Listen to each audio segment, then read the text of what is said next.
Hello दोस्तों, जय Hind classes के यूट्यूब चैनल पर आपका स्वागत है। दोस्तों, हम राजस्थान के इतिहास की बात कर रहे थे और राजस्थान के इतिहास में हमने मारवाड़ के राठौड़ वंश के बारे में बात प्रारंभ करी थी और हमने पिछली क्लास में मारवाड़ के राठौड़ वंश के आदि पुरुष, मूल पुरुष, संस्थापक राव सिया से हमने मारवाड़ का राठौड़ वंश स्थापित किया था। फिर हमने राव सिया के बाद में राव धोड़ के बारे में बात करी। राव धोड़ के बाद में हमने मल्लीनाथ के बारे में बात करी कि मल्लीनाथ मारवाड़ में लोक देवता के रूप में प्रसिद्ध है। मल्लीनाथ के बाद में हमने राव चूड़ा के बाद में हमने रणमल के बाद में हमने जोधा और जोधा के बाद में हमने राव सातल के बाद राव सुजा और राव सुजा के बाद में हमने राव गंगा और राव गंगा के बाद में हमने राव मालदेव। तो दोस्तों, हमने पिछली क्लास में राव मालदेव तक अपनी बातचीत कर ली है। यहाँ के शासकों के बारे में हम विस्तार से पढ़ चुके हैं। अब हम राव मालदेव से आगे क्लास को बढ़ाने वाले। दोस्तों, मैं सिर्फ पिछली क्लासेस को जोड़ रहा हूं कि हमने दोस्तों लास्ट क्लास में बात करी थी किसके बारे में? राव मालदेव। किसके बारे में बात करी? राव मालदेव। दोस्तों, मैंने आपको पिछली क्लास में बताया था कि राव मालदेव के 4 पुत्र थे। कितने पुत्र थे? 4 पुत्र। राव मालदेव के 4 बेटे थे। एक का नाम था, सबसे बड़ा बेटा था कौन? राम। सबसे बड़े बेटे का नाम था राम। उसके बाद दूसरे नंबर का बेटा था उदय सिंह और उदय सिंह के बाद तीसरे नंबर का बेटा था चंद्रसेन। कौन था? चंद्रसेन और एक चौथे नंबर का बेटा था रायमल। ये कौन थे दोस्तों? राव मालदेव के क्या थे? 4 पुत्र थे। राव मालदेव ने अपने साम्राज्य को इन 4 पुत्रों में बांटा था। राम को परगना दिया था गुंदोज का। कौन सा परगना दिया? गुंदोज का परगना दिया। यहां तक हम बात कर चुके हैं पिछली क्लास में। उदय सिंह को परगना दिया था फलोदी का। कौन सा परगना दिया? फलोदी का परगना दिया।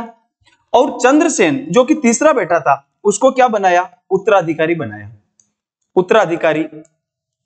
बनाया। चंद्रसेन को अपना उत्तराधिकारी बनाया और रायमल को मेड़ता का परगना दिया था। कहां का परगना दिया? मेड़ता का परगना दिया। ठीक है दोस्तों, तो ये हम बात किसके बारे में कर चुके थे? राव मालदेव के बारे में हम यहां तक बात कर चुके थे। फिर दोस्तों, अब उसके बाद अगला जो शासक बनेगा वो कौन बनेगा? राव चंद्रसेन। तो हम अब बात करने वाले किससे? चंद्रसेन के बारे में बात करने वाले हैं। तो देखो दोस्तों, इसके बाद होता क्या है? अगला जो अपना शासक है, राव मालदेव तक हम बात पिछली क्लास में कर चुके। आज हम बात करने वाले राव चंद्रसेन।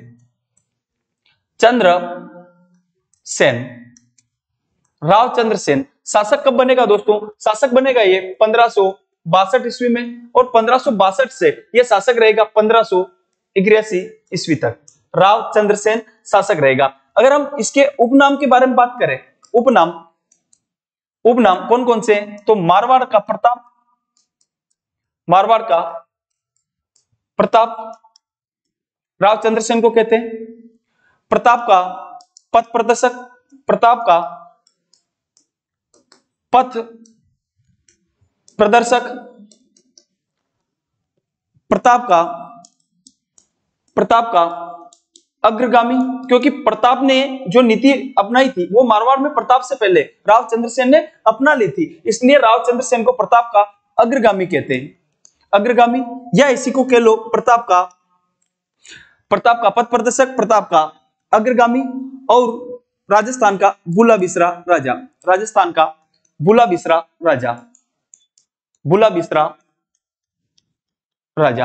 तो दोस्तों, राजस्थान का बुला बिसरा राजा भी किसको कहते हैं? राव चंद्रसेन को कहते हैं। तो दोस्तों, हमने राव चंद्रसेन के बारे में अभी तक ये बात करी कि राव चंद्रसेन को मारवाड़ का प्रताप का पथ प्रदर्शक, प्रताप का अग्रगामी और राजस्थान का बुला बिसरा राजा के नाम से जाना जाता है। तो ये शासक बन गया दोस्तों कब? 1562 ईस्वी में ये शासक बन गया। दोस्तों, अभी हमने बात करी कि ये जो चंद्रसेन शासक बना वो तीसरा बेटा था और ये शासक बना। अब देखो दोस्तों, ये जो बड़ा बेटा राम था, उदय सिंह था, रायमल था, इनको उत्तराधिकार नहीं मिला। तो इस कारण एक तो ये नाराज हो गए। एक बहुत सारे जो मारवाड़ के जो सरदार थे वो भी राव चंद्रसेन से नाराज हो गए इस कारण से, क्योंकि तीसरे नंबर का बेटा होने के बावजूद ये क्या शासक बन गया था। तो उनको क्या चाहिए था? थोड़ा सा मौका चाहिए था चंद्रसेन से नाराज होने का या चंद्रसेन के विरोध करने का। तो दोस्तों, हुआ क्या था कि राव चंद्रसेन के द्वारा एक जो इनका सेवक था, दास था, उसकी क्या कर दी गई? हत्या कर दी गई। राव चंद्रसेन जब शासक बना, शासक बनने के बाद में राव चंद्रसेन ने अपने एक सेवक की हत्या कर दी। सेवक की क्या कर दी? हत्या कर दी।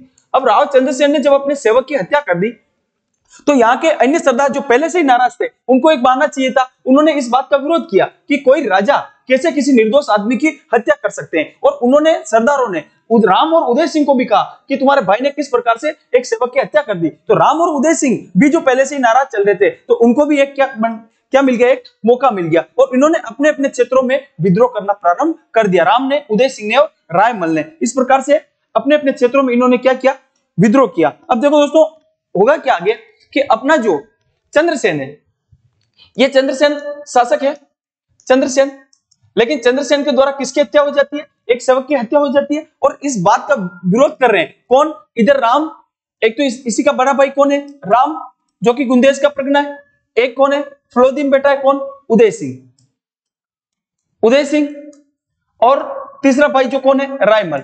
इन तीनों ने क्या कर दिया, विद्रोह कर दिया। और विद्रोह में साथ जो मारवाड़ के और बहुत सारे सरदार थे वो भी इनका साथ दे रहे थे। तो चंद्रसेन ने सेना भेजी। फिर चंद्रसेन ने क्या करी, सेना भेजी। राम के विद्रोह को तो दबा लिया गया, लेकिन उदय सिंह ने आगे चल के और विद्रोह किया और अपनी इसकी सेना के साथ में मुकाबला किया। तो चंद्रसेन और उदय सिंह की सेना के मध्य में एक युद्ध होता है और उस युद्ध का नाम है लोहावट का युद्ध। कौन सा युद्ध है, लोहावट का युद्ध, लोहावट का युद्ध, लोहावट का युद्ध, जो कि किसके साथ में हुआ, तो चंद्रसेन को अपने ही भाइयों किसके, उदय सिंह के साथ में लोहावट का युद्ध लड़ना पड़ा था। और ये युद्ध भी किस कारण हुआ था, तो ये युद्ध इस कारण हुआ कि चंद्रसेन जब शासक बन गया तो इसके जो बहुत सारे सरदार वगैरह थे वो चंद्रसेन से क्या थे, नाराज थे। चंद्रसेन का शासक बनना उनको अच्छा नहीं लग रहा था। और उनके जो भाई थे राम, उदय सिंह और रायमल, ये भी चंद्रसेन से नाराज थे। जो चंद्रसेन के द्वारा एक सेवक की हत्या होगी तो इनको भी विद्रोह करने का मौका मिल गया और इन्होंने विद्रोह कर दिया। तो फिर चंद्रसेन ने अपनी सेना भेजी और इधर उदय सिंह भी फलोदी से सेना लेके आया और दोनों की सेनाओं के मध्य में कौन सा युद्ध हुआ, लोहावट का युद्ध हुआ। और इस लोहावट के युद्ध में कौन हार जाता है, तो लोहावट के युद्ध में कौन हार जाता है, उदय सिंह हार जाता है। और इस युद्ध में जीत किसकी हो जाती है, चंद्रसेन की जीत हो जाती है। इस युद्ध में उदय सिंह चंद्रसेन की बर्छी के वार से मरते मरते बचा, पूरी तरह से रणभूमि में घायल हो गया और फिर यहां से भाग के वापिस अपने क्षेत्र में चला जाता है। अब देखो दोस्तों, उसके बाद में होता क्या है, अब ये राम और उदय सिंह के मन में चंद्रसेन के प्रति कटुता के भाव तो है ही है। तो राम और उदय सिंह यहां से कहां चले गए, अकबर के दरबार में चले गए और अकबर की जाके इन्होंने अधीनता स्वीकार कर ली थी। तो लिखो, यही बात हमें आगे लिखनी है कि राम और उदय सिंह, राम और उदय सिंह, उदय सिंह लोहावट के युद्ध के बाद,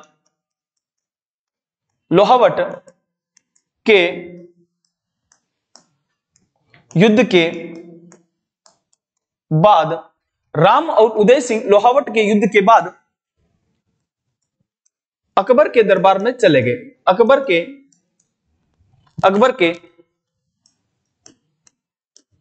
दरबार में चले गए एवं अकबर को जोधपुर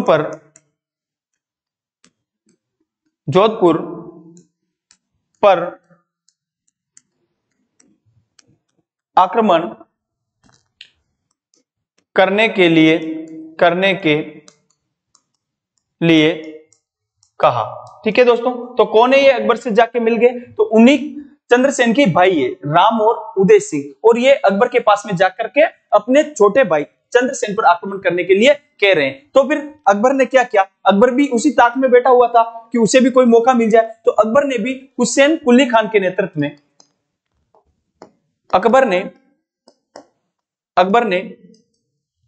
हुसैन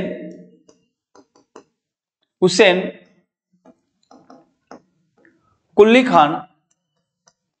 जोधपुर पर आक्रमण करने के लिए सेना भेजी,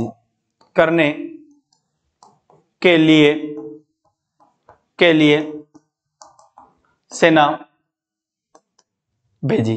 और ये सेना कब भेजी, तो ये सेना भेजी हुसैन कुली खान के नेतृत्व में जोधपुर पर आक्रमण करने के लिए सेना भेजी ये 1564 ईस्वी में अकबर ने जोधपुर आक्रमण करने के लिए सेना भेजी। अब ये सेना बहुत दिनों तक जोधपुर के चारों ओर घेरा डाल के बैठी रही, बहुत दिनों तक लंबा संघर्ष चला। फिर उसके बाद में 1564 में, कब, 1564 में ईस्वी में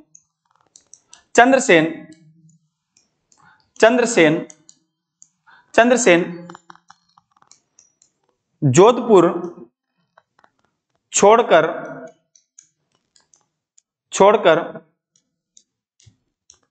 सिवाना चले गए। सॉरी सिवाना नहीं, बादराजून जाएंगे। कहां चले गए ये? बादराजून चले गए। बादराजून चले गए। तो चंद्रसेन, तो 1564 ईस्वी में चंद्रसेन ने क्या छोड़ दिया? जोधपुर छोड़ दिया। और ये कहां पे चले गए? बादराजून चले गए। तो फिर अपने जोधपुर पे किसका अधिकार हो गया? जोधपुर पर अकबर का अधिकार हो गया, यानी कि हुसैन कुली खान का अकबर का अधिकार। हुसैन कुली खान ने जोधपुर पर अधिकार कर लिया। और अब ये चंद्रसेन कहां पे रह रहे हैं? तो चंद्रसेन कहां पे रह रहे हैं? चंद्रसेन रह रहे हैं अपने बादराजून में रह रहे हैं। अब देखो दोस्तों, इसी समय में होता क्या है? होता यह है कि 1570 ईस्वी में, कब, 1570 ईस्वी में अकबर अपना नागौर दरबार लगाता है। क्या लगाता है? अकबर का नागौर दरबार। ये राजस्थान के इतिहास में बहुत महत्वपूर्ण है, अकबर का नागौर दरबार। तो अकबर ने नागौर दरबार कब लगाया? 1570 ईस्वी में। हुआ यह था कि अकबर अजमेर आया हुआ था और उसको जब ये पता चला कि मारवाड़ क्षेत्र में दुष्काल है, मतलब अकाल पड़ गया, तो इस प्रकार से उसने क्या किया? यहाँ पे 1570 अकबर ने नागौर में नागौर दरबार लगाया। और इसी नागौर दरबार के समय राजस्थान के लगभग राजाओं ने क्या करी? अकबर की अधीनता स्वीकार कर ली थी।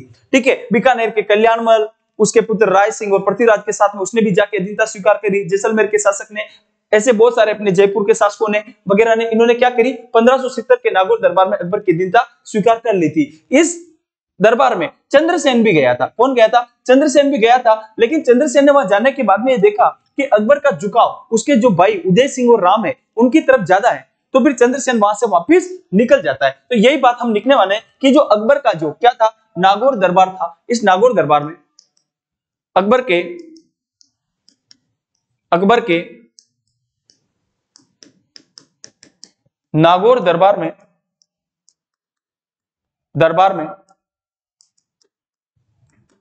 चंद्रसेन भी गया, पर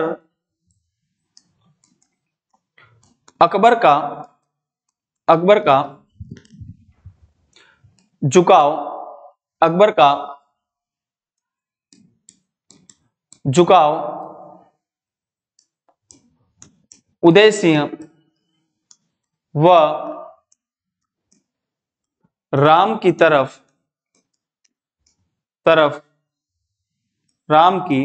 तरफ ज्यादा था। तो वह पुनः बादराजून लौट गया।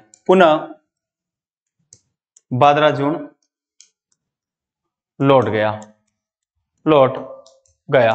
तो नागौर दरबार में चंद्रसेन गया जरूर था, लेकिन उसने क्या नहीं करी? अकबर की अधीनता स्वीकार नहीं करी। ये वहां पे गया और उसको जब लगा कि अकबर सिर्फ क्या करना चाहता है? सिर्फ राजाओं को इस आपस में क्या कर रहा है? लड़ा रहा है और वो अपना फायदा उठा रहा है। तो फिर उस बात का पता चलने पर वो वहां से वापिस से लौट गया और वापिस लौट के कहां चला है? अपने बादराजून चला है। एक और बात इस नागौर दरबार के बारे में आप लिखोगे कि अकबर ने, क्योंकि इस समय 1570 ईस्वी में मारवाड़ में अकाल पड़ा हुआ था, तो अकबर ने नागौर दरबार के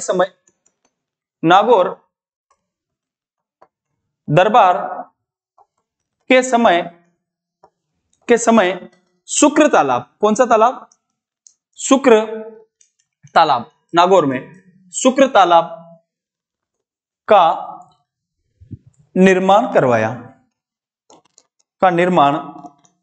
करवाया। ठीक है दोस्तों, तो शुक्र तालाब का निर्माण किसने करवाया? तो अकबर ने करवाया। और ये शुक्र तालाब है कहां है? तो ये नागौर में है। कहां पे है? नागौर में है। और ये क्यों करवाया? तो अकाल राहत के लिए करवाया। अकाल राहत के लिए क्या किया इसने? शुक्र तालाब का निर्माण करवाया। अब देखो दोस्तों, तो नागौर दरबार से कौन वापिस आ गया? अपने चंद्रसेन वापिस आ गया। और कहां पे आ गया ये? वापिस आ गया अपने कहां पे? बादराजून में वापिस आ गया। फिर इसके बाद में आगे क्या हुआ? तो 1574 ईस्वी में अकबर ने क्योंकि अकबर का अब अधिकार जोधपुर पे तो हो चुका है, ठीक है। 1574 ईस्वी में अकबर ने जलाल खान, दोस्तों जलाल खान कौन है? ये वही है जो महाराणा प्रताप को समझाने के लिए फर्स्ट जो 4 मंडल बेचता है ना, शिष्टमंडल, उसमें फर्स्ट मंडल लेके आता है कौन? जलाल खान कोरची, महाराणा प्रताप को समझाने के लिए। उनके नेतृत्व में भादरा-जून पर आक्रमण करने के लिए सेना भेजी। 1574 ईस्वी में अकबर ने जलाल खान के नेतृत्व में भादरा-जून पर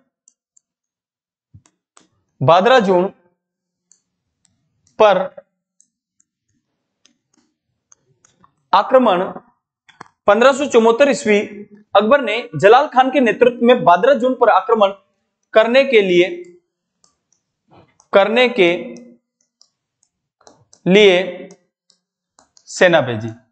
सेना भेजी, ठीक है। अब देखो दोस्तों कि कई सालों से अपने चंद्रसेन के पास में क्या नहीं है, अपना राज्य है ही नहीं, वो जोधपुर से बाहर भादरा-जून में रह रहा है। उसकी स्थिति इस समय बहुत ही खराब हो चुकी थी, आय के कोई साधन नहीं थे। ये और इसके सरदार आसपास के क्षेत्र में लूट खसोट करते और फिर वहां से कुछ रुपए पैसे का प्रबंध करते थे, और यहां तक कि ये अपने पुराने जो खानदानी जवेरात वगैरह थे उनको भी इसने बेचना स्टार्ट कर दिया था चंद्रसेन ने, और उसकी स्थिति बहुत ही खराब हो चुकी थी। जब जलाल खान ने आक्रमण किया, कहां पे? भादरा-जून पर आक्रमण किया, तो फिर यहां से भी चंद्रसेन भाग के चला जाता है, कहां पे? सिवाना चला जाता है। और ये जलाल खान कौन है दोस्तों? तो जलाल खान महाराणा प्रताप को समझाने के लिए, प्रताप के विरुद्ध तो क्या, प्रताप को समझाने के लिए प्रथम शिष्टमंडल में आते हैं। प्रताप को समझाने के लिए प्रथम शिष्टमंडल में आए। कौन आए थे? तो जलाल खान। शिष्टमंडल में आए, या यही लेके आए थे कौन? जलाल खान कोरची। और इन्होंने 1574 पे भादरा-जून पर आक्रमण किया। तो आगे इस चंद्रसेन सिवाना चले जाते हैं। कहां चले जाते हैं? सिवाना चले जाते हैं। तो चंद्रसेन कहां पे चले गए? सिवाना। दोस्तों हमने सिवाना के बारे में पहले ही बात करी। मालदेव भी कहां पे गया था? सिवाना गया था। गिरी सुमेल युद्ध में समय रणभूमि छोड़ के डायरेक्ट कहां चला गया था? सिवाना चला गया था। जोधपुर गया और फिर जोधपुर पर शेरशाह सूरी ने आक्रमण के लिए सेनाएं भेजी, तो वो कहां पे चला गया? सिवाना चला गया। सिवाना को क्या कहते हैं? मारवाड़ के शासकों की शरण स्थली। मारवाड़ के शासकों की शरण स्थली। तो मारवाड़ के शासकों की शरण स्थली दोस्तों किसको कहते हैं? सिवाना को कहते हैं। और क्या कहते हैं सिवाना को? जालोर दुर्ग की कुंजी। जालोर दुर्ग की कुंजी भी दोस्तों किसको कहते हैं? तो सिवाना को जालोर दुर्ग की कुंजी भी कहा जाता है। तो ये कहां चला गया? फिर सिवाना चला गया। फिर उसके बाद इसने, चंद्रसेन ने सिवाना से एक समय मौका पाके जलाल खान कोरची की क्या कर दी? हत्या कर दी। क्या कर दी इसने? सिवाना से चंद्रसेन क्योंकि वापस सिवाना का जो क्षेत्र है वो पहाड़ी और उबड़ खाबड़ एरिया है, और वहां पे जलाल खान कोरची उसका पीछा कर रहा था, तो मौका पाके सिवाना से ही चंद्रसेन ने जलाल खान की हत्या कर दी। जलाल खान की हत्या कर दी। तो जलाल खान की हत्या कर दी गई। अब ये कहां पे? अभी सिवाना में। तो फिर क्या होता है आगे? जब अकबर को इस बात का पता चला तो अकबर ने शाहबाज खान, जो कि महाराणा प्रताप के विरुद्ध भी अभियान लेके गए थे, शाहबाज खान लिखो। अकबर ने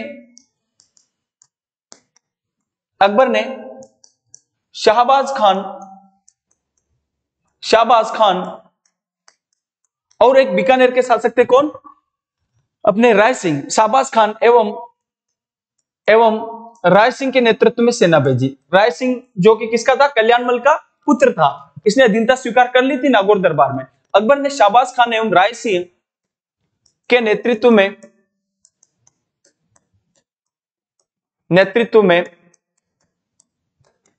सेना भेजी। कहां पे आक्रमण करने के लिए? सिवाना पर आक्रमण करने के लिए सेना भेजी। तो सिवाना छोड़ के अपना राय चंद्रसेन कहां चला जाता है? सारण की पहाड़ियों में चला जाता है। चंद्रसेन चंद्रसेन चंद्रसेन सिवाना छोड़कर सारण की पहाड़ियों में शरण लेता है। सारण की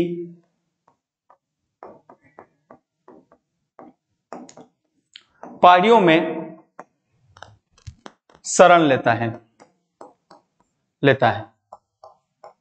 तो चंद्रसेन कहां पे चला गया? सारण की पहाड़ियों में चला गया। इन्हीं सारण की पहाड़ियों में 1581 ईस्वी में चंद्रसेन का निधन हो जाता है। तो देखो इसी कारण से देखो इसने कितना संघर्ष किया कि शुरू से इसके पास इसका जो राज्य था, शुरू से इसके सरदार और भाइयों का विद्रोह झेलने को मिला। उसके बाद इसने लंबा किसके अकबर के साथ में संघर्ष किया, लेकिन अकबर की अधीनता इसने स्वीकार नहीं करी। तो जिस प्रकार से महाराणा प्रताप ने जंगलों में रहने का मार्ग चुना था लेकिन अधीनता स्वीकार नहीं करी, वैसे ही जो राव चंद्रसेन है उसने भी अधीनता स्वीकार नहीं करी और अपनी पूरी उम्र जोधपुर से बाहर इधर उधर जंगलों में भटकते हुए उसने गुजार दी थी। इसीलिए चंद्रसेन को महाराणा प्रताप का पथ प्रदर्शक, प्रताप का अग्रगामी और राजस्थान का भूला बिसरा राजा के नाम से जाना जाता है। अब देखो दोस्तों उसके बाद हुआ क्या था, जो चंद्रसेन के भाई थे राम और उदय सिंह ने पहले ही चंद्रसेन की अधीनता स्वीकार कर ली थी। तो जब चंद्रसेन की मृत्यु हो गई उसके बाद में क्या किया, अकबर ने उदय सिंह को जोधपुर का शासक बना दिया। ठीक है, तो उसके बाद अपने अगला शासक आता है उदय सिंह। जोधपुर का शासक किसको बनाया? उदय सिंह को। कौन आता है? उदय सिंह शासक बना कब? इसकी मृत्यु के बाद 1581 और 1581 से शासक रहेगा 1595 ईस्वी तक। 1595 ईस्वी तक। ठीक है, उदय सिंह सबसे पहली बात तो इसको मोटा राजा उदय सिंह के नाम से जाना जाता है। इतिहास में मोटा राजा उदय सिंह के नाम से प्रसिद्ध है। उदय सिंह के नाम से प्रसिद्ध मोटा राजा की ये जो उपाधि है ना अकबर ने दी। अकबर द्वारा मोटा राजा की उपाधि दी गई। मोटा राजा की उपाधि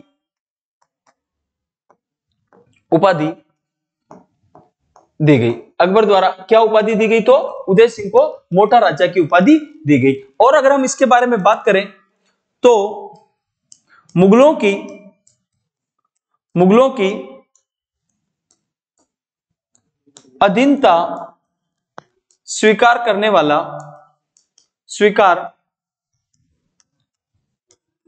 वाला मारवाड़ का प्रथम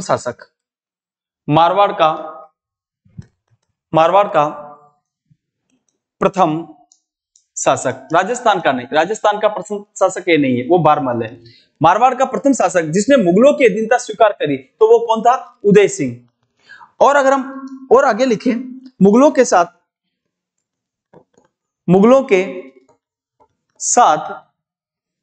वैवाहिक संबंध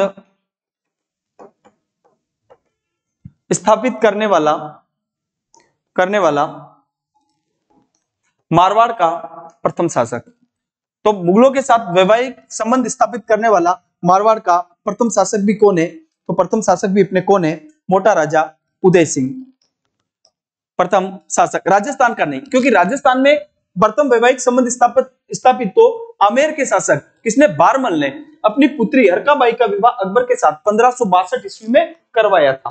ठीक है, तो इन्होंने अपनी पुत्री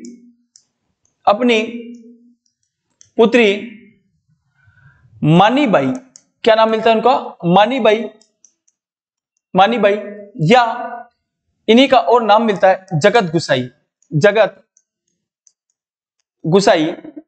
गुसाई का विवाह अकबर के पुत्र अकबर के पुत्र पुत्र जिसका नाम क्या था, सलीम, जो आगे चल के जहांगीर के नाम से प्रसिद्ध हुआ। अकबर के पुत्र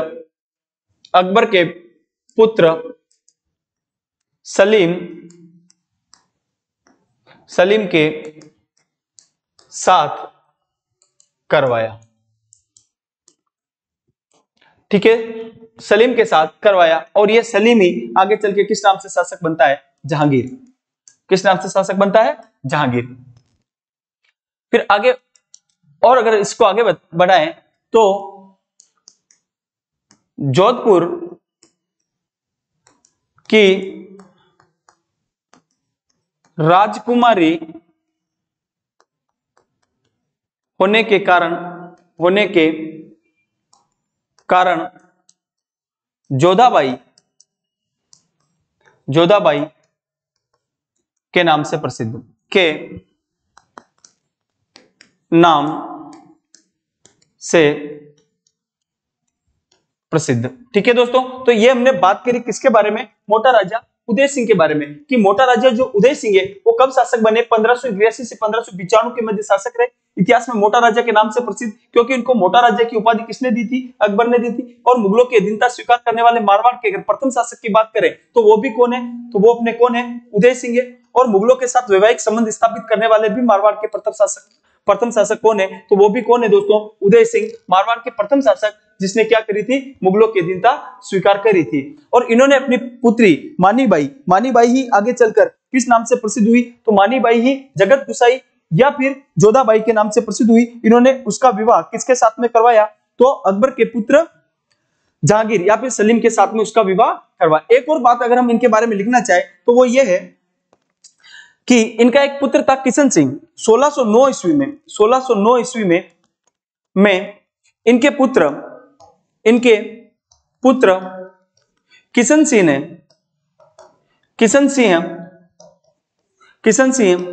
ने किशनगढ़ बसाया। क्या बसाया, किशनगढ़ बसाया, एवं वहां पर राठौर सत्ता की स्थापना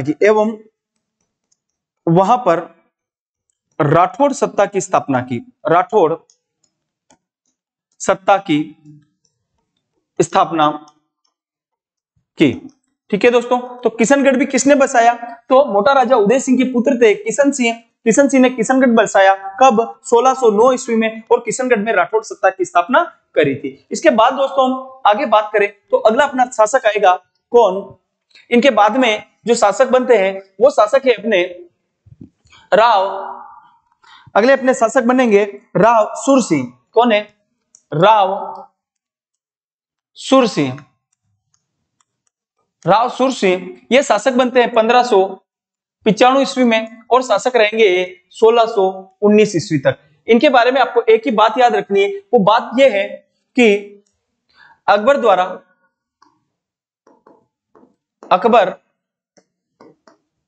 द्वारा सवाई की उपाधि दी गई। वेरी मोस्ट दोस्तों, बहुत महत्वपूर्ण बात हो जाती है, क्योंकि सवाई की उपाधि आप अगर देखोगे ना तो आमेर के या जयपुर के कछवा राजवंश में सवाई की उपाधि मिलती है। मारवाड़ का एकमात्र शासक है जिसको क्या दी गई, सवाई की उपाधि दी गई। बाकी आप सवाई जय सिंह, सवाई प्रताप सिंह, सवाई माधो सिंह, सारे कहां पे पढ़ते हैं हम, आमेर के कछवा राजवंश में पढ़ते हैं। जबकि यहाँ पे सवाई की उपाधि किसको दी गई है, सुरसिंह को भी सवाई की उपाधि दी गई। किसके द्वारा, अकबर के द्वारा। और कोई बात इनमें महत्वपूर्ण नहीं है याद रखने जैसी। अब और अगर हम आगे बात करें तो इनके बाद में शासक बनेंगे गज सिंह। कौन शासक बनेंगे, राव गज सिंह। ये शासक रहेंगे 1619 ईस्वी से 1638 ईस्वी तक। 1638 ईस्वी तक कौन शासक रहेंगे, राव गज सिंह के बारे में एक बात बहुत महत्वपूर्ण लिखोगे, क्योंकि देखो इनको अकबर ने उपाधि दी है और अकबर का निधन कब हो जाता है, अकबर का निधन हो जाता है 1605 में अकबर का निधन हो गया। तो अकबर के निधन के बाद में शासक कौन बने, जहांगीर। तो गज सिंह को जहांगीर ने दल थंबन की उपाधि दी। दल थंबन की उपाधि दी, दलथंबन की उपाधि दी। तो दलथंबन की उपाधि किसको दी गई? तो गज सिंह को। मारवाड़ का कौन सा शासक है जिसने दलथंबन की उपाधि धारण करी? तो किसने करी? गज सिंह ने करी। और उसको वो उपाधि किसने दी? तो जहांगीर ने उपाधि दी थी। कौन सी उपाधि दी? तो दलथंबन की उपाधि दी। किसको? गज सिंह को जहांगीर ने दलथंबन की उपाधि दी। इसके बाद दोस्तों अगर हम आगे बात करें तो ये जो अपने गज सिंह है, गज सिंह के दो पुत्र थे। गज सिंह के कितने पुत्र थे? दो पुत्र थे। एक का नाम था अमर सिंह, एक का नाम क्या था? अमर सिंह। अमर सिंह बड़ा बेटा था और छोटा पुत्र था जसवंत सिंह। जसवंत सिंह। देखो यहां पे क्या क्या, अमर सिंह थोड़ा सा बहुत ही क्रोध प्रवृत्ति का था और बहुत उदंड था। इस कारण से गज सिंह ने अमर सिंह को उत्तराधिकारी नहीं बना के उत्तराधिकारी किसको बनाया? जसवंत सिंह को उत्तराधिकारी बनाया, जो कि छोटा बेटा था, उत्तराधिकारी बनाया। तो उत्तराधिकारी किसको बनाया? जसवंत सिंह को बनाया। जबकि बड़ा बेटा कौन था? अमर सिंह था। और इस अमर सिंह को नागौर का परगना दिया। क्या दिया? नागौर का परगना। नागौर का परगना दिया। किसको दिया? अमर सिंह को दिया। देखो दोस्तों आपने अमर सिंह के बारे में सुना होगा कि अमर सिंह को कटार का धनी कहा जाता है। क्या कहा जाता है? कटार का धनी। किसको कटार का धनी कहा जाता है? तो अमर सिंह को कहा जाता है। और कटार का धनी क्यों कहा जाता है? क्योंकि ये जो मारवाड़ के राठौड़ वंश से संबंधित थे और इन्होंने मुगलों की अधीनता स्वीकार कर ली थी। तो ये एक दिन मुगल शासक शाहजहां के दरबार में थे। कहां थे? शाहजहां के दरबार में थे। और शाहजहां के दरबार में शाहजहां का एक सेनापति था, उसका नाम था सलावत खान। क्या नाम था उसका? सलावत खान। एक दिन दरबार में, भरे दरबार में, अकबर के भरे दरबार में सलावत खान के द्वारा किसको? अमर सिंह को मजाक मजाक में गंवार कह दिया गया। क्या कहा उसको? गंवार कहा। तो अमर सिंह ने उसी शाहजहां के भरे दरबार में क्या कर दिया? कटार से सलावत खान की हत्या कर दी। शाहजहां के भरे दरबार में किसकी हत्या कर दी? अमर सिंह के द्वारा सलावत खान की एक ही बार से हत्या कर दी गई। आपने बाहुबली मूवी में देखा होगा कैसे वो गला काट देता है, वैसे अमर सिंह ने सलावत खान का क्या कर दिया? वहां पे गला काट के हत्या कर दी। और हत्या करने के बाद में दीवार फांद के वहां से भाग रहा था। तो फिर शाहजहां के और जो सैनिक वगैरह थे उन्होंने वहां पे पकड़ करके अमर सिंह की क्या कर दी? हत्या कर दी। तो किस शासक ने शाहजहां के दरबार में उसके सेनापति की हत्या कर दी? तो किसने करी? अमर सिंह राठौड़ ने करी। और इसको कहां का परगना दिया गया? नागौर का परगना दिया गया। और इसी कारण से उसको कटार का धनी कहा जाता है। बहुत से इतिहासकार ये भी कहते हैं कि उस समय शराब के नशे में था और नशे में इसने क्या कर दी? हत्या कर दी। जो भी रहा हो, ठीक है। एक और अमर सिंह के बारे में बात महत्वपूर्ण ये मिलती है कि 1644 ईस्वी में, कब दोस्तों? 1644 ईस्वी में मतीरे की राड़। तो मतीरे की राड़ भी किसके समय हुई? तो अमर सिंह के समय। यह बात कर लेते हैं। वैसे मतीरे की राड़ के बारे में बात करते हैं बीकानेर के राठौड़ में। कौन सी दोस्तों? मतीरे की राड़। मतीरे की राड़ बहुत ही महत्वपूर्ण। पहला प्रश्न तो यही बनता है कि मतीरे की राड़ हुई कब थी? तो 1644 ईस्वी में। और हुई किस किस के मध्य में थी? तो ये बीकानेर का एक शासक था। कहां का दोस्तों? बीकानेर का शासक था करण सिंह। क्या नाम था? कर्ण सिंह। बीकानेर का शासक था कर्ण सिंह। और इधर अपने नागौर का कौन है? अमर सिंह। नागौर का दोस्तों कौन है? नागौर का अमर सिंह। अमर सिंह। वैसे मतीरा तो एक बहाना था, इनके कुछ सीमा विवाद था और उस सीमा विवाद था, इस कारण दोनों में पहले से ही कटुता तो थी। अब हुआ ऐसा कि ये जैसे बीकानेर की सीमा है और ये इधर नागौर की सीमा है, इधर बीकानेर की सीमा है। एक मतीरे की बेल थी और वो बेल कहां पे उग गई? बीकानेर में उगी। और उसके जो फल आके लगे ना, वो फल उसके कहां पे आगे लगे? फल लगे नागौर की सीमा में आके उसके फल लगे। तो फिर दोनों के मध्य में विवाद हो गया। एक तो कहे कि मतीरा लगा मेरे सीमा में इसलिए मेरा है, इधर ये कहे कि नहीं बेल का जो मूल है वो मेरी सीमा में मेरा है। तो इन दोनों के मध्य में एक युद्ध होता है, अनिर्णायक युद्ध था। कौन? ये कैसा युद्ध था? निर्णायक युद्ध था। और इसी युद्ध को इतिहास में किस नाम से जाना गया? मतीरे की राड़ के नाम से जाना जाता है। तो दोस्तों आपको एक राड़ थी, बड़ा युद्ध भी क्या कहते? क्या था? मतीरे की राड़। मतलब अपने लड़ाई होती है वैसे। कब हुआ? तो ये आप ध्यान रखना 1644 ईस्वी में। और किस किस के मध्य में हुआ? तो नागौर के अमर सिंह राठौड़, नागौर के अमर सिंह राठौड़ और बीकानेर के करण सिंह राठौड़, क्योंकि बीकानेर का राज्य भी यहीं से गया है, ये भी राठौड़ है। तो इन दोनों के मध्य में 1644 ईस्वी में क्या हुआ था? मतीरे की राड़ हुई थी। तो दोस्तों अभी हमने बात करी कि गज सिंह के बाद में शासक कौन बनेगा? जसवंत सिंह बनेगा, क्योंकि जसवंत सिंह गज सिंह का छोटा बेटा था लेकिन उसको उत्तराधिकारी बनाया गया था। तो अब हम बात करने वाले किसके बारे में? जसवंत सिंह के बारे में।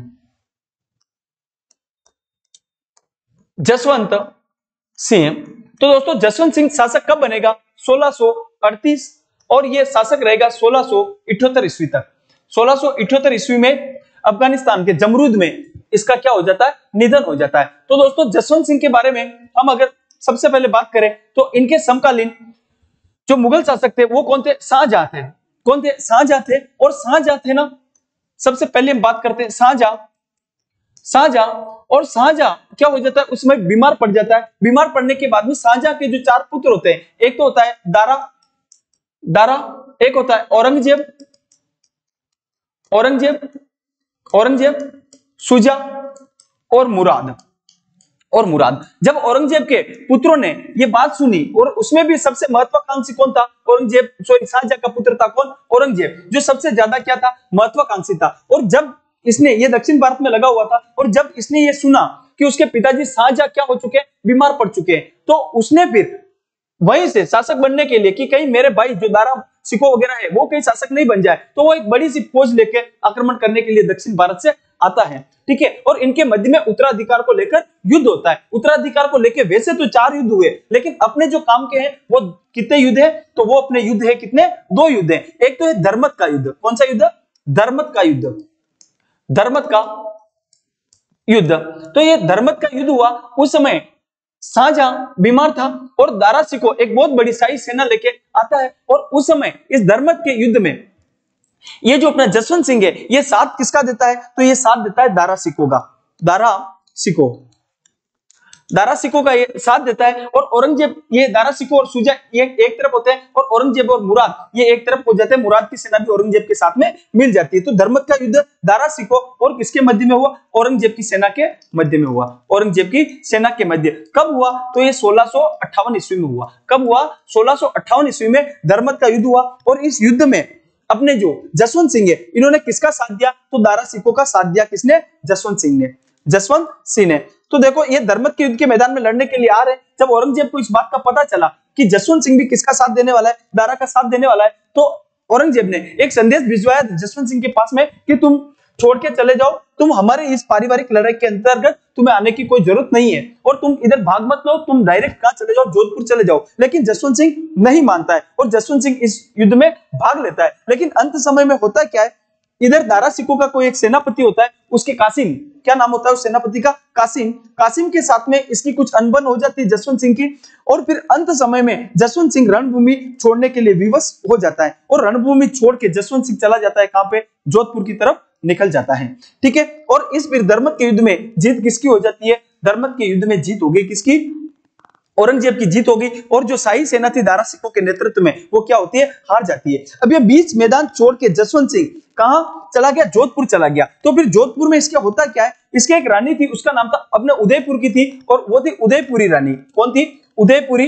रानी थी। इस उदयपुरी रानी ने जब जसवंत सिंह रणभूमि से भाग के आ रहा है, रणभूमि में पीठ दिखा के आ रहा है, और उसको इस बात का पता चला, तो उदयपुरी रानी ने दुर्ग के दरवाजे बंद कर दिए। उदयपुरी रानी ने यह कहा कि राजपूत या तो रणभूमि में वीरगति को प्राप्त होता है, या फिर विजय श्री को प्राप्त होता है। रणभूमि में पीठ दिखाकर आने वाला कभी भी मेरा पति नहीं हो सकता है। और उदयपुरी रानी सती होने की तैयारियां करने लगी। फिर ऐसा कहा जाता है कि उसकी मां वहां थी उस समय, तो उसने फिर उसको समझाया और दुर्ग के दरवाजे खुलाए। और जसवंत सिंह ने भी कहा कि भाई वो तो उधर दोनों भाई भाई लड़ रहे हैं, हमारा क्या काम वहां पे, मैं यूं ही मारा जाता, इसलिए वो वहां से निकल के आता है। और जसवंत सिंह ने आगे वचन दिया कि वो कभी भी रणभूमि में पीठ दिखा के वापिस नहीं आएगा। फिर उस शर्त के साथ में उदयपुरी रानी ने क्या करे, दुर्ग के किवाड़ खोल लेते। फिर उसके बाद में अगला युद्ध होता है दोरई का युद्ध। कौन सा युद्ध हुआ, दोरई का युद्ध। ये मुगलों के उत्तराधिकार के युद्ध है। दोरई का युद्ध हुआ कब, 1659 ईस्वी में। किस किस के मध्य हुआ, तो एक तरफ तो है कौन, औरंगजेब, शाहजहां के पुत्र है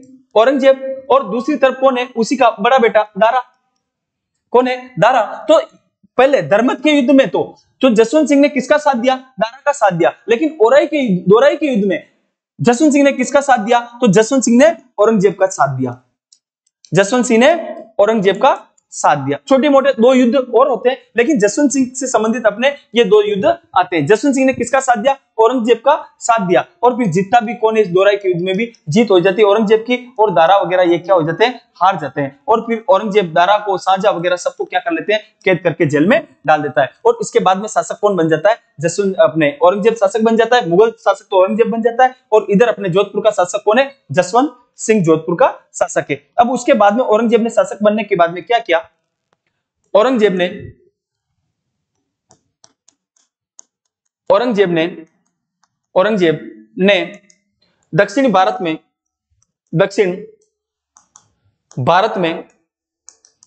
में शिवाजी व संभाजी के विद्रोह को दबाने के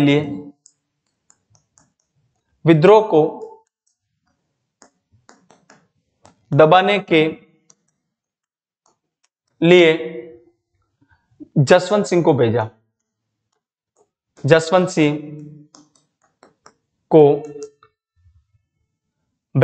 दोस्तों ये संभाजी वही है जिन पे अभी मूवी आ रखी है छावा, संभाजी, औरंगजेब और इन्हीं के विद्रोह के ऊपर छावा मूवी है। तो औरंगजेब ने दक्षिण भारत में शिवाजी व संभाजी के विद्रोह को दबाने के लिए जसवंत सिंह को भेजा। किसको भेजा? जसवंत सिंह को वहां पे भेजा जाता है। फिर जसवंत सिंह कई दिनों तक वहीं दक्षिण भारत में रहे। जसवंत सिंह ने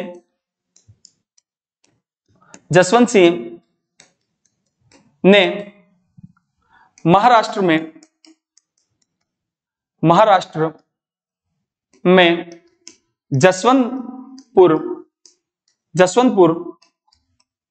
नामक कस्बा बसाया।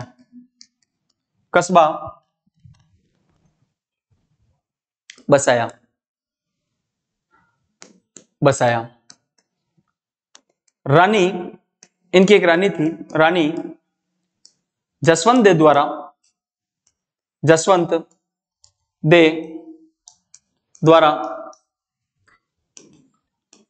कल्याणसर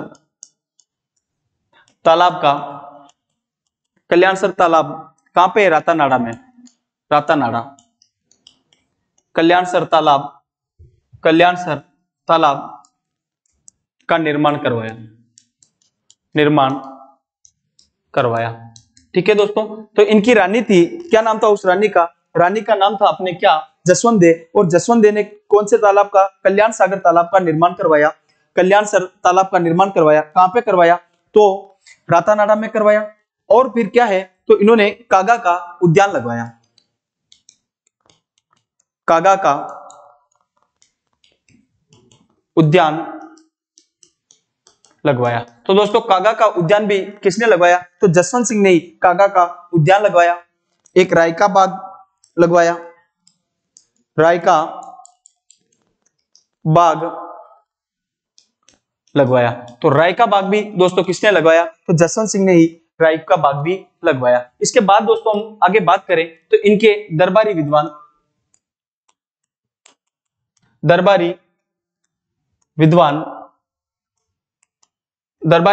दलपत मिश्र, क्या नाम था? दलपत मिश्र ने जसवंत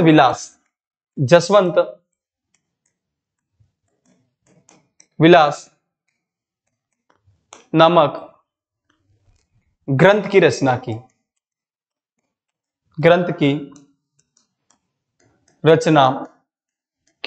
तो जसवंत विलास नामक ग्रंथ की रचना किसने करी? दलपत मिश्र किसके दरबारी विद्वान थे? तो जसवंत सिंह के दरबारी विद्वान थे। एक और इनके दरबारी विद्वान मुणोत नैणसी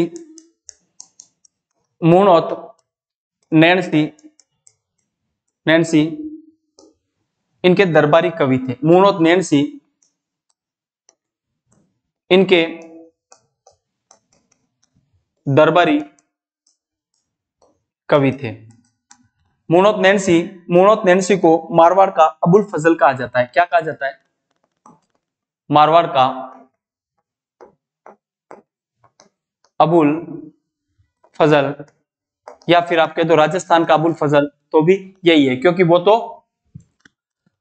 जो अबुल फजल है वो फारसी इतिहासकार था, अपने यहाँ का नहीं था। तो मारवाड़ का अबुल फजल या फिर राजस्थान का अबुल फजल किसे कहेंगे? मुणोत नैणसी को। मुणोत नैणसी अगर हम पुस्तकों की बात करें तो एक तो नैणसीरी ख्यात और एक है मारवाड़रा परगणारी विगत। मारवाड़रा परगना विगत। तो मारवाड़ परगणारी विगत भी किसकी पुस्तक है? मुणोत नैणसी की पुस्तक है। और मुणोत नैणसी किसके दरबारी विद्वान थे? तो मुणोत नैणसी भी जसवंत सिंह के दरबारी विद्वान थे। फिर उसके बाद दोस्तों ये दक्षिण भारत के अभियान पे रहे। वहीं पे अफगानिस्तान में 1678 ईस्वी में जमरूद, कहां पे? जमरूद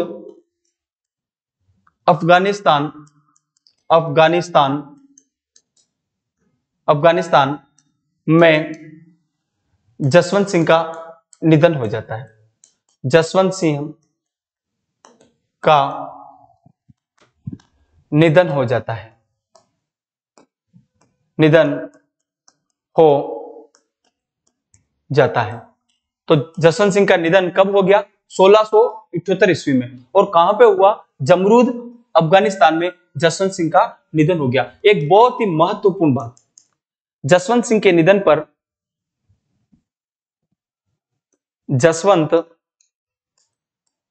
जसवंत सिंह के निधन पर औरंगजेब ने कहा,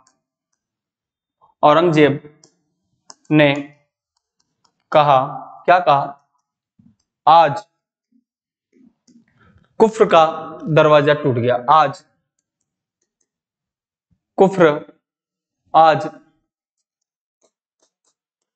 कुफ्र का दरवाजा टूट गया। दोस्तों कुफ्र का गढ़ इस्लाम का घर हो गया। वो तो रणथंभौर विजय के बाद में किसने कहा था? तो रणथंभौर विजय के बाद में अलाउद्दीन खिलजी के जो सेनापति थे अमीर खुसरो, उन्होंने कहा था। और ये क्या है? आज कुफ्र का दरवाजा टूट गया। आज कुफ्र का दरवाजा टूट गया, ये किसने कहा? तो जसवंत सिंह की मृत्यु के बाद में औरंगजेब ने कहा कि आज कुफ्र का दरवाजा टूट गया। कुफ्र का मतलब होता है धर्म विरोध। कुफ्र का मतलब क्या होता है? धर्म विरोध। क्योंकि जो जसवंत सिंह थे ना, वो औरंगजेब की जो हिंदू धर्म के विरोधी जो भी नीतियां थी उनके अधीनता भले स्वीकार कर रखी थी, लेकिन उनका खुलकर विरोध करते थे। औरंगजेब का खुलकर विरोध करने वाले राजस्थान के उस समय के दो ही शासक थे, एक तो मारवाड़ का जसवंत सिंह और एक मेवाड़ का राज सिंह, जो कि खुल करके औरंगजेब की नीतियों का क्या करते थे? विरोध करते थे। तो ये जसवंत सिंह की मृत्यु के बाद में क्या कहा उन्होंने? कि आज कुफ्र का दरवाजा टूट गया। बहुत ही महत्वपूर्ण ये लाइन है यहां से कि आज कुफ्र का दरवाजा टूट गया। अब देखो दोस्तों यहां से कंडीशन क्या बनती है? इनका निधन कहां पे हो गया? जमरूद अफगानिस्तान में निधन हो गया। किसका? जसवंत सिंह का। और उस समय जसवंत सिंह के कोई भी जीवित संतान नहीं थी, लेकिन जसवंत सिंह की जो रानी अफगानिस्तान में उनके साथ थी, उन्हीं में से एक रानी गर्भवती थी और उन्हीं रानी से फिर कुछ दिनों बाद दो पुत्रों का जन्म होता है। तो यही बात हम आगे लिखेंगे कि जसवंत सिंह की मृत्यु के समय, जसवंत सिंह की मृत्यु के समय कोई जीवित संतान नहीं थी, तो औरंगजेब ने जोधपुर को खालसा घोषित कर दिया। खालसा भूमि का मतलब यह होता है कि जो सीधे केंद्र से के अधिकार में हो, मतलब जोधपुर का शासन सीधे कहां से? दिल्ली से चलेगा, है ना, औरंगजेब के दरबार से चलेगा। खालसा घोषित कर दिया। और खालसा का मतलब क्या होता है? केंद्र से संचालित। मतलब इसका शासन का सारा कहां से चलेगा? केंद्र से इसका शासन चलेगा। लेकिन अब उसमें क्या हुआ? जसवंत सिंह की मृत्यु के समय जसवंत सिंह के निधन के समय उनकी रानी गर्भवती थी। ठीक है। अब उस गर्भवती जो रानी थी ना, उससे दो पुत्रों का जन्म होता है। कितने पुत्रों का जन्म हुआ? दो। एक तो था अजीत सिंह। कौन था? अजीत सिंह। और एक पुत्र का नाम था दलथम्बन। क्या नाम था? दलथम्बन। फिर कुछ दिनों बाद में दलथम्बन के साथ क्या हो जाता है? निधन हो जाता है। दलथम्बन मारे गए, लेकिन उसमें से जीवित कौन रहते हैं? अजीत सिंह जीवित रहते हैं। और फिर औरंगजेब ने जब इस बात का पता चला औरंगजेब को कि जसवंत सिंह के एक पुत्र पुत्र का जन्म हुआ है और उसका वो कौन है, अजीत सिंह है। तो फिर उसने जोधपुर को सदैव के लिए लेना चाह, हड़पना चाह, तो उसने उन रानियों सहित अजीत सिंह को कहां बुला लिया, दिल्ली बुला लिया। ठीक है, लिखो यहां से आगे। औरंगजेब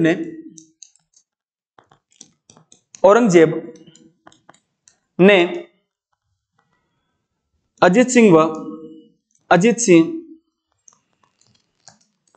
सिंह व रानियों को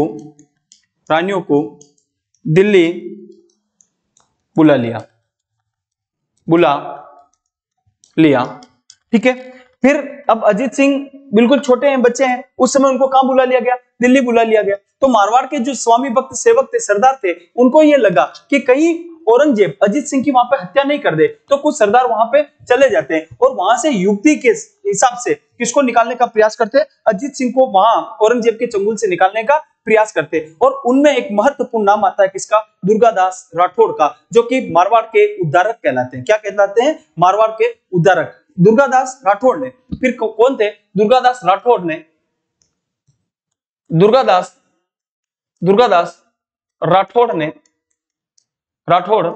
ने एक महिला थी,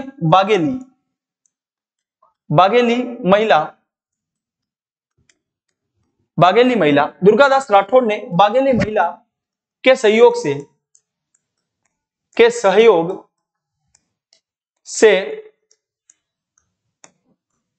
अजीत सिंह को औरंगजेब के यहां से निकाला।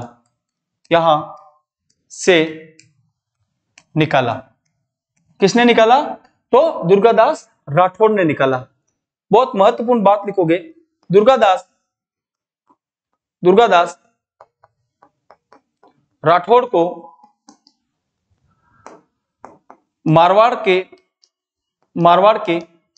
शासकों का उद्धारक कहा जाता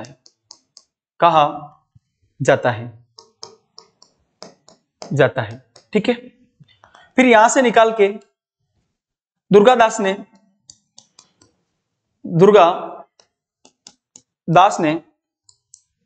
अजीत सिंह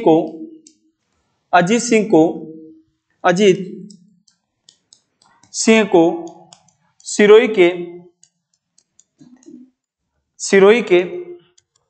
जयदेव पुरोहित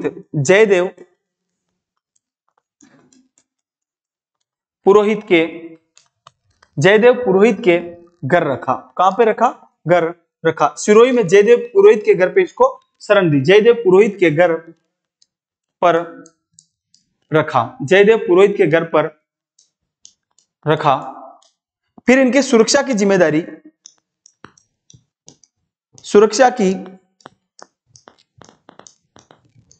जिम्मेदारी मुकुंददास खिंची। कौन था, मुकुंददास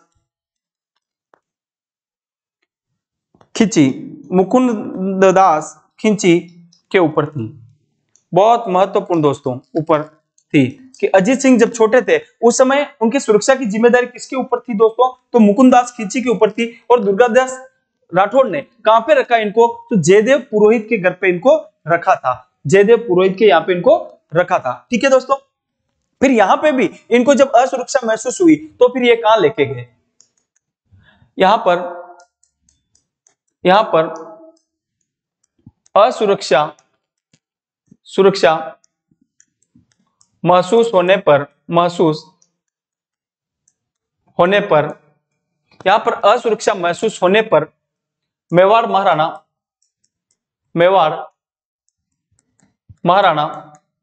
राज सिंह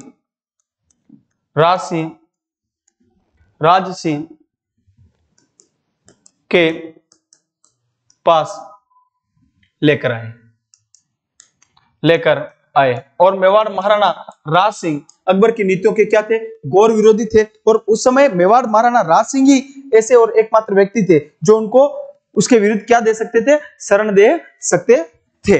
ठीक है दोस्तों, तो ये हमने बात करी किसके बारे में, अजीत सिंह के बारे में ये हमने बात करी। फिर आगे क्या होता है, 1707 ईस्वी में जब फिर उसके बाद में क्या हो गया, औरंगजेब की मृत्यु होगी और औरंगजेब की मृत्यु के बाद में शासक बन गया, मुगल शासक कौन बन गया, बहादुर शाह फर्स्ट बन गया। तो फिर 1707 ईस्वी में उसने क्या किया, एक बात ये लिखो आप पहले कि औरंगजेब की मृत्यु के बाद, औरंगजेब की मृत्यु के बाद जोधपुर पर अधिकार कर लिया, जोधपुर पर अधिकार कर लिया। फिर औरंगजेब की मृत्यु हो गई और फिर जोधपुर पर किसने अधिकार कर लिया, तो दुर्गादास राठौड़ ने और उन्होंने मारवाड़ के सरदारों ने मिलकर जोधपुर पे पुनः अधिकार कर लिया। फिर आगे हुआ क्या, 1707 ईस्वी में, 1707 ईस्वी में बहादुर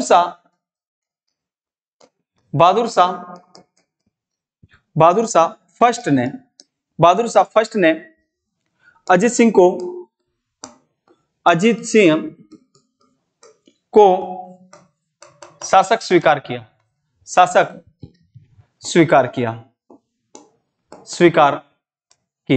ठीक है दोस्तों, तो यहां तक हम ये देख रहे थे कि अजीत सिंह किसके सानिध्य में पल रहा पोस रहा है, तो किसके सानिध्य में है, तो दुर्गादास राठौड़ के सानिध्य में। और दुर्गादास राठौड़ ने अजीत सिंह को औरंगजेब के चंगुल से बचाया था। लेकिन जब अब अजीत सिंह शासक बन चुका है तो हर कोई व्यक्ति आए और पूछे किसको ज्यादा, दुर्गादास राठौड़ को पूछे। तो अजीत सिंह को लगा है राजा मैं हूं कि दुर्गादास राठौड़ है, तो अजीत सिंह को इस प्रकार से दुर्गादास राठौड़ से थोड़ी सी जलन होने लगी। तो फिर अजीत सिंह ने शासक बनने के बाद में क्या किया, दुर्गादास राठौड़ को देश निकाला दे दिया। ठीक है, क्या किया उसने, अजीत सिंह ने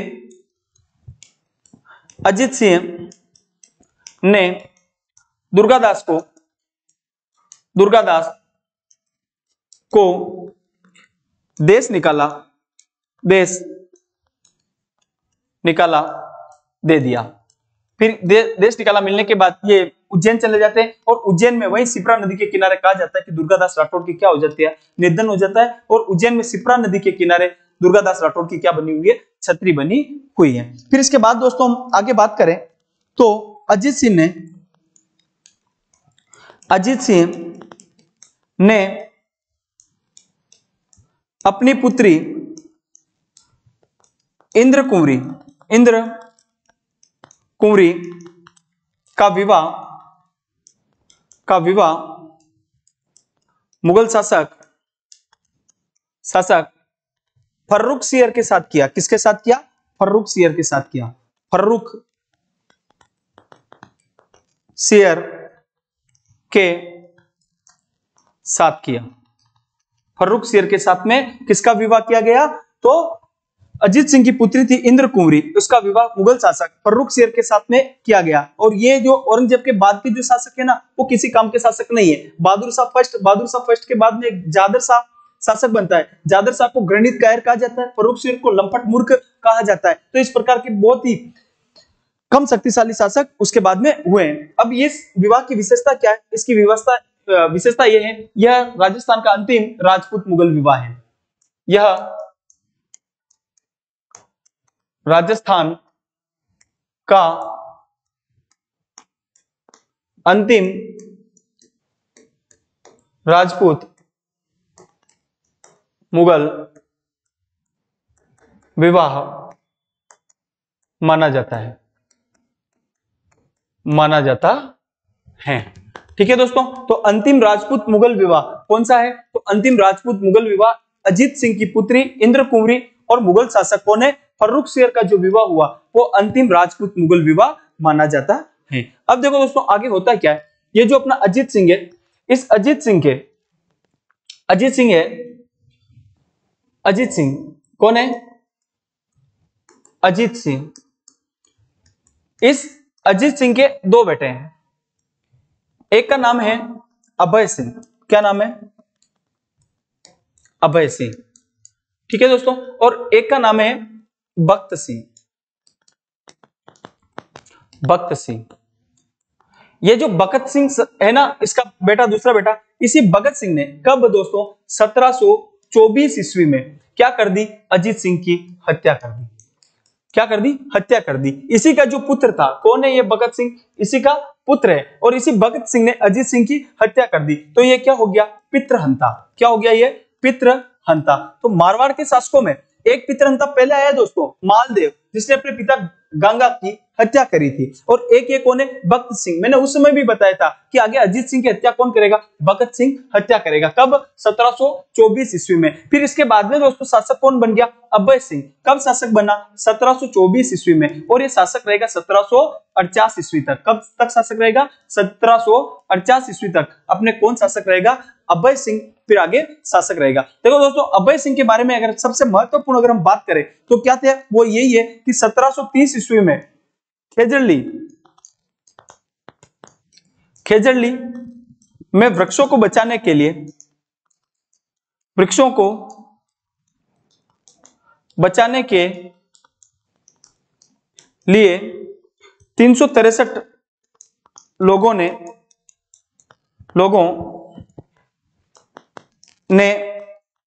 बलिदान दिया। तो जो 1730 ईस्वी में खेजड़ली का जो वृक्ष आंदोलन हुआ था वो किसके समय, अभय सिंह के समय। अभय सिंह का एक मंत्री था, उसका नाम था गिरधारी लाल। क्या नाम था दोस्तों, गिरधारी लाल। ये गिरधारी लाल खेजड़ी के वृक्ष काटने के लिए, क्योंकि अभय सिंह को करवानी थी मेहरानगढ़ दुर्ग की मरम्मत, और उसकी मरम्मत करवाने के लिए, इसको चूना पकाने के लिए कच्ची जो सूखी लकड़ियां होती है ना, उसकी जरूरत थी। और खेजड़ी के वृक्ष यहाँ पे खेजड़ली गांव के आसपास बहुत ज्यादा थे, तो ये काटने के लिए मंत्री गिरधारी लाल के नेतृत्व में सेना जाती है, और खेजड़ली गांव में क्या कर रही होती है, खेजड़ी के वृक्ष काट रही होती है। तो इस बात का विरोध करते हैं कौन, यहाँ की जो खेजड़ली की एक महिला थी, उसका नाम था अमृता देवी विश्नोई। अमृता देवी विश्नोई। इसी अमृता देवी विश्नोई के पति थे बाबूजी विश्नोई। इसकी पत्नी थी, पुत्रियां थी, एक तो थी रत्नी और एक थी अस्सी। बाबूजी और अमृता देवी विश्नोई। तो अमृता देवी विश्नोई वो पहली महिला थी जिसने इनके द्वारा वृक्ष काटे जाने का विरोध किया, और उस वृक्षों को बचाने के लिए ये वृक्षों से लिपट गई। तो फिर जो गिरधारी लाल था उसने आदेश दिया, और उसके सैनिकों ने अमृता देवी विश्नोई को वृक्षों के साथ में काट दिया। जब अपनी पत्नी को करते देखा तो बाबूजी भी जाके वृक्षों से लिपटे, उनको भी काट दिया। उनकी पुत्रियों ने जाके वृक्षों को बचाने के लिए उनको पकड़ा तो उनको भी काट दिया। इस प्रकार जब ये बात गांव में आग की तरह फैली तो गांव के व्यक्ति आते गए और उन पेड़ों से चिपकते गए, और इस प्रकार उस दिन गिरधारी लाल ने लगभग 363 लोगों को वृक्षों के साथ में जिंदा काट दिया था। और यह घटना कब की है, तो यह घटना है भाद्रपद शुक्ल दशमी की घटना है। कब की घटना है, भाद्रपद शुक्ल दशमी। दोस्तों इस दिन अपने तेजा दशमी भी होती है, और इसी दिन यहाँ पर खेजड़ली जोधपुर में विश्व का एकमात्र वृक्ष मेला भी लगता है। कब लगता है, भाद्रपद शुक्ल दशमी को लगता है। तो ये घटना किसके काल की है दोस्तों, तो ये घटना अभय सिंह के काल की है। किसके काल की ये घटना, अभय सिंह के काल की ये घटना है। इसके बाद दोस्तों हम अगले शासक की बात करें तो अगला शासक है अपने मान सिंह। अब इतने कोई महत्वपूर्ण शासक नहीं बचे। मान सिंह ये शासक बनेगा 1803 में, और ये 1800 बीच में एक कमजोर शासक आता है, उसका कोई इतना महत्वपूर्ण रोल नहीं होता है। 1803 में शासक बनता है, और 1803 से यह शासक रहेगा कब तक, अपने 1843 ईस्वी तक मान सिंह शासक रहेगा। ठीक है, अगर हम मान सिंह के बारे में बात करें तो मान सिंह ने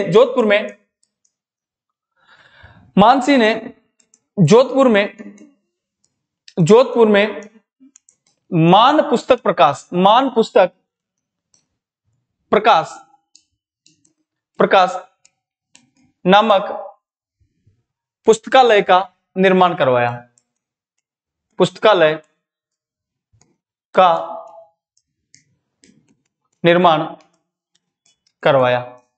ठीक है दोस्तों, और अगर हम इनके बारे में बात करें तो नाथ संप्रदाय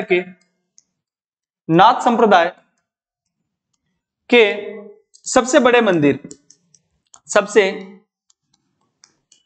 मंदिर कौन सा है, महामंदिर जोधपुर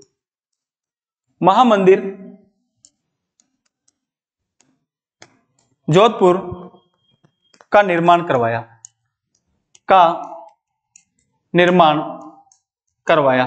तो दोस्तों महामंदिर जोधपुर का निर्माण भी किसने करवाया, तो महामंदिर जोधपुर का निर्माण भी किसने करवाया, मान सिंह के द्वारा ही महामंदिर जोधपुर का निर्माण करवाया गया। इसके बाद दोस्तों हम इसके बारे में और बात करें तो इसके बारे में एक महत्वपूर्ण बात यह है कि मान सिंह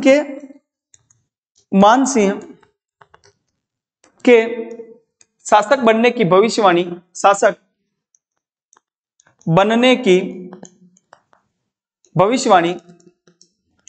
भविष्यवाणी देवनाथ जी द्वारा की गई। जी द्वारा की गई।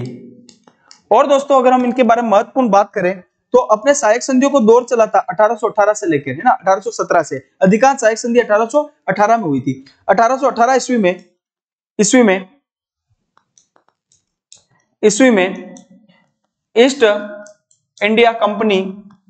इंडिया कंपनी के साथ सहायक संधि की।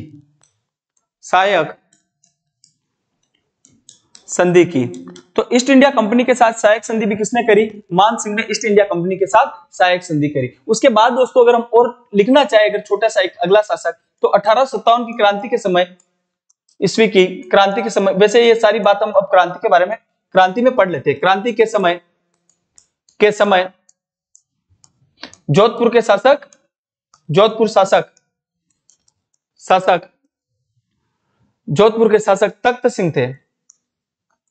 तख्त सिंह, इनका सेनापति था ओनार सिंह। आउवा का युद्ध वगैरह, कुशाल सिंह चंपावत के साथ में वो युद्ध वगैरह हम पढ़ते हैं, मैक मोशन वगैरह वो सब कुछ। तख्त सिंह थे 1857 की क्रांति के समय। और एकीकरण के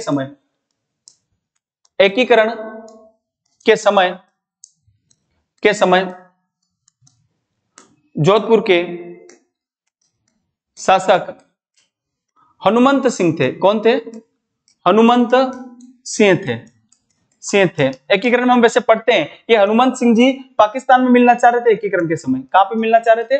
पाकिस्तान में मिलना चाह रहे थे। प्रश्न बनता है अपने कि कौन सी रियासत एकीकरण के समय पाकिस्तान में मिलना चाह रही थी? तो वो कौन सी थी? जोधपुर रियासत थी जो एकीकरण के समय पाकिस्तान में मिलना चाह रही थी। तो दोस्तों ये हमने बात करी मारवाड़ के राठौड़ वंश के बारे में। हमने मारवाड़ के राठौड़ वंश के आदि पुरुष से लेकर के जो अंतिम एकीकरण के समय तक के जो शासक थे उनके बारे में दोस्तों हम बात कर चुके हैं। एकीकरण के बाद में अपना देश आजाद हो गया और राजाओं के राज्य भी चले गए और फिर अपने देश में लोकतंत्र की स्थापना हो गई। बहुत बहुत धन्यवाद दोस्तों।